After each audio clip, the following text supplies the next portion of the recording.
Hello, and welcome to the special episode of If These Heels Could Talk. It's a B episode. This is the B side. It's the B side. This is like the super fast, yes, down and dirty, really quick. And what are we talking about again? We are talking about primary elections and why they matter. Yes, because they matter so much. I have never voted in a primary.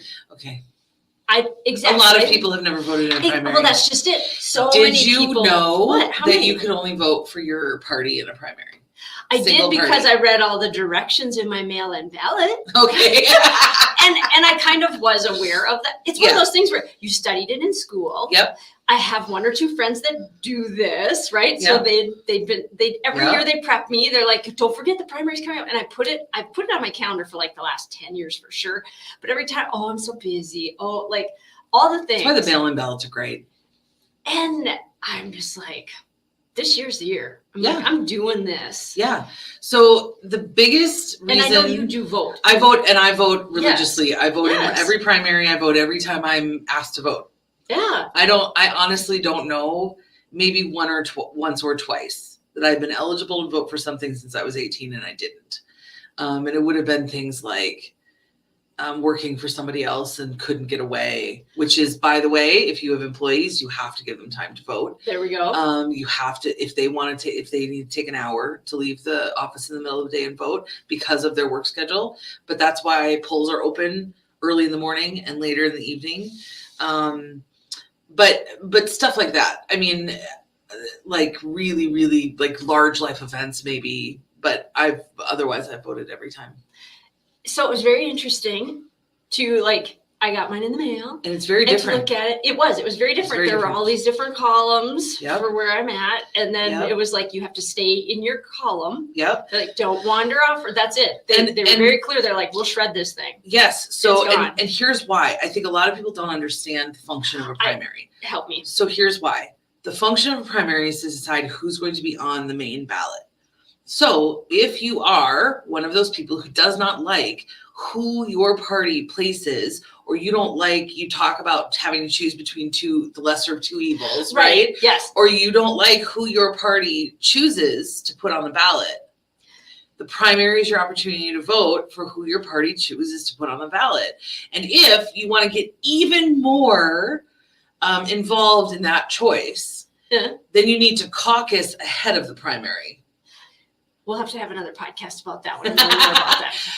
It's actually really, really simple. If you talk to any candidate at any time, they'll help you understand. For either of the major parties, they'll help you understand how to do it. Basically, it just means that you hold a meeting and are part of the conversation of building the party platform locally. Oh, interesting. So he would be a good potential candidate to run in. Oh, yes. Okay. Yes. That makes sense. Okay, when you break it down, what issues do we want? It's like a committee. What issues do we want? What issues do we want to discuss? What do we want to make important in this election as a party, as a group? And then here are some potentials. Here's some people who've raised their hands and say they want to run for something. Well, who do we want to support? This conversation now has sparked something, and I will put this in the resources. I'm curious what the history of primaries are. And I'm curious if there was a time when there were more people engaged in primaries. I don't know. Because it feels like right now the only people really engaged in primaries in the past, and I'm trying to encourage more of the middle of the roadish people, because I tend to be a middle of the roadish people. Yeah. It always seems to be people on the fringe. The edge parts. On the edge parts. And that's because that's the diehards, right? Right. The very, very cool. I mean, I could talk about this forever because I think democracy is one of the coolest things on the planet. We're going to have Michelle, the very, very cool and very, very difficult part of democracy is that it works for the people who show up. Like all meetings. Let me just clarify. It works for the people who show up. It works for the people who pay attention. It works for the people who read the news. It works for the people who raise their hand. It works for the people who vote. It works for the people who caucus. It works for the people who show up. So every time we have talked about a group of, I don't know, like a committee or a board or a church group or a nonprofit group or a volunteer group where 20% of the people show up to work and 80% of the people show up to consume. Yes. We talk about that every single time. Yeah. That's exactly what's going on with this too. because a very small percentage of people show up to work. Mhm. They show up to run for things. They show up to join committees. They show up to write legislation and policy platforms. And this is not, when we're talking about our local primary, we're talking about people running for school board who have full-time jobs. This is not like party insiders on one, this is not some big, huge, conspiracy politicians in wherever, like, I don't know, some Alex Jones thing. This is not what we're talking about. We're talking about the actual. We're talking about like your neighbors who choose to run for things or have, or caucus or vote in the primary. And the people who show up are the people who are making those choices all along the path. So if you don't like the choice that you have, if you are a regular voter in the main election, and you're always like, oh gosh, too, then start getting involved just a little bit sooner. And it doesn't take up a massive amount of time. No, I have to say this was not overly challenging. And no. Another really positive I've noticed out of it. But you do have to pay attention. You do. I had to engage a little bit. Like I sat down in an evening and was like, okay, who are all these people? Because there were more options. Yeah. It's one of those, there's more options this way. There's way more options. There's way more options. So for example, our local school board, our local school district has, I want to say like 9 people running. Wow.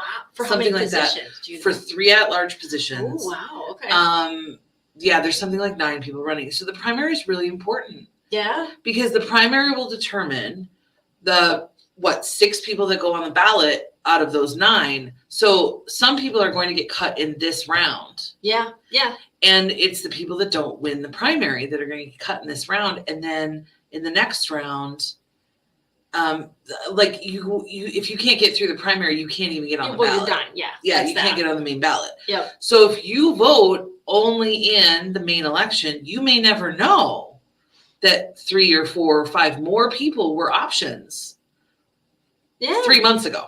Yeah, you missed that one. Because the primary is in August. The primary is next week. Yes. Or whenever this drops, it'll be like tomorrow. It's going to be the week of when it drops. And then the general election is in November. I know. So I considered it like the pregame. Right. I was like, this is the pregame. This is midterms. So there's no top of the ticket. Item on the ballot. There's no because there's no president running. What does top of the ticket mean? Top of the ticket means president running or who's at the top. So if you look at the ballot historically, the most biggest role, the largest role would be at the top, right? So top of the ticket, right? President, vice president, and then down from there. And this is a year where we're not re-electing the president or electing a new president. So we call this the midterm elections because it's in the middle of the president's term. Huh. Okay. That makes sense. So, but the presidential election drives voter turnout. So it's very difficult to get voter turnout in a midterm year.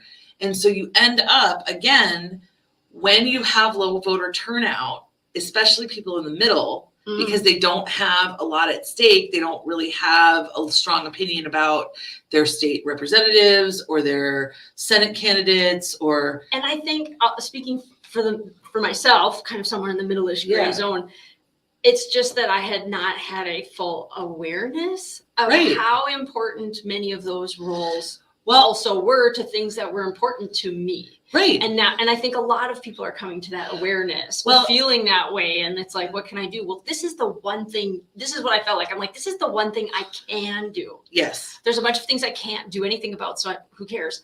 But I'm like, this is the one thing I can do. Well, so why would I not do the one thing? What's super cool about again, it's participation driven.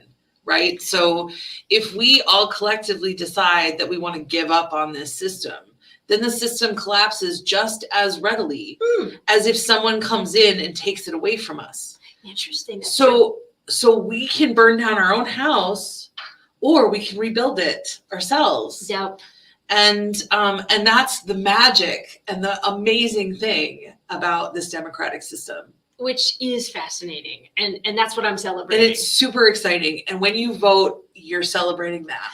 And that's part of why I got engaged in it. One last plug I have is for thank you to the people who've made it possible to do mail ballot. Yeah. The mailing ballot, because for the neurodiverse, a ballot looks, I'll just be honest, for dyslexic in particular, it looks like a freaking test. It does look like a test. And it looks like a standardized test. and my anxiety, I have literally, and then you go almost to a every thing and time I've had to get 1 or 2 ballots because I screw up. And I couldn't figure that out. Like, I go in with cheat sheets. Yeah. And somebody's like watching you, or there's a line behind you. It's a ton of pressure. And so the mail-in ballots and really nice. I found with a lot of my clients and stuff, they don't vote. Right. Because it's just another standardized test that they have to take with a number 2 pencil. Right. No, as soon as I shared with them that I think it's a test anxiety, they're like, that's what it is. That's what it is. And I'm like, okay, try this. Yeah. And I now have encouraged a whole bunch of people to vote, and we don't agree on lots of politics. So that's not the point. I don't care. I'm like, this is you have a right to this. And now they've made it more available to people in different ways. And part of the reason we wanted to do this was not to encourage you to vote for one or another candidate. That's not the point. No. I mean, I'm sure privately we would do that, and don't hesitate to reach out because I have opinions. But the point is, that if you think that it's getting too fringe, that the division is getting really big, that people aren't working together. Well, and you're not feeling heard. And you're not feeling heard. I feel like you're not feeling like the candidates represent what you have to say. You're not feeling like you can vote for somebody that you're proud to vote for. Mm-hmm. The time to get involved is now. Yes. The time to get involved is at the primary. And thank you so much to our neighbors and our acquaintances who decided to step into this and run for local school boards, for city councils, because I'm going to tell you, like the things that are the most present in my life, I don't want there to be curb assessment on my street.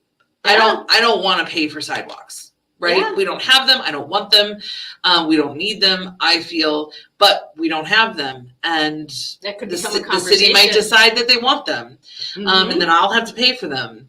Having been assessed that once, it's not pretty. It's not pretty. I lived on a corner lot. I think it's important I think who's on school board is important because it sets the school agenda for our our local, and it helps fill the administrative roles at our schools. The school board helps set curriculum. They help, it's important. They interpret state recommendations for all of those things. And I think that that's important. Mm-hmm. I think it's, whether I have kids in the school district or not, I think it's important. So these local positions are not nothing. It's not that it doesn't matter who gets them. It does matter who gets them. And it matters to me and it matters to you. It affects us. Let me help you out. It affects us in really real day-to-day ways. Your taxes. I will help you out. It affects you in your taxes because those are the people that decide the additional things that are going to go on the ballot. Right. That we're all going to vote about later on, which typically increases your taxes. Like, this does actually affect you. That's what I'm really grasping. And if you have value for those dollars or not. So this is the time. Conversation. This is my way of being part of the conversation. I love it. Thanks for bringing this up. I appreciate it. And remember, the magic of democracy is also its biggest downfall, which is that it is participation dependent. It is education dependent. You have to participate in order for it to work. And so the more of us participate, the better it works. Mm-hmm. And the fewer of us participate, the more frustrated we'll all be. So get out the vote and vote in that primary. And I think you'll be happier for it. It'll take 10 to 20 minutes of your time, depending on your test anxiety. I was going to say, it's not that hard. Trust me, if I can do it, you can do it too. That's what I'm saying.